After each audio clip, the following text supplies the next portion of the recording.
Walang ibang motibo ang tinaguriang Young Guns sa Kamara kundi ang gumawa ng pangalan sa gitna ng panawagan nilang magbitiw sa pwesto si Vice President Sara Duterte. Yan ang binigyang diin ni Attorney Salvador Panelo. Si Valdivina Gracia sa report. Ayun ang mga young unknowns.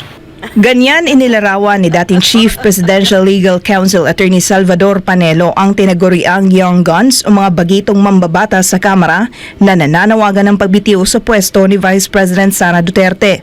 Sa ilang pulong balitaan kamakailan, hinimok ni ACO Bicol Party List Representative Raul Angelo Bongalon ang pangalawang Pangulo na magbitiw na lamang daw ito sa pwesto kung hindi rin daw ito interesado sa kanyang tungkulin.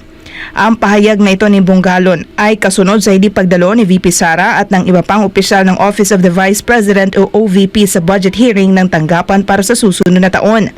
Ayon kay Panelo, ang hakbang na ito ng mambabatas ay para lamang makilala ng publiko dahil malapit na naman ang eleksyon. Naghanap sila ng platforma na makilala.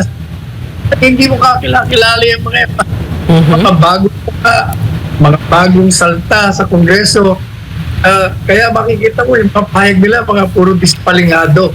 Samantala, sang-ayon naman si Panelo sa puna ng ilang netizen na sa halip na pag-initan ang budget ng OVP ay bakit hindi na lamang daw imbestigahan ng mga mambabatas ang mga importanteng issue na kinakaharap ng bansa.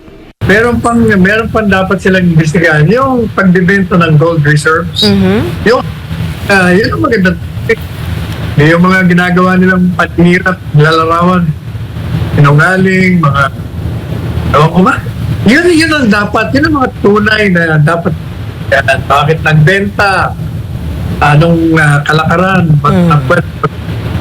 saan pupunta. Yun ang mga magandang investigasyon.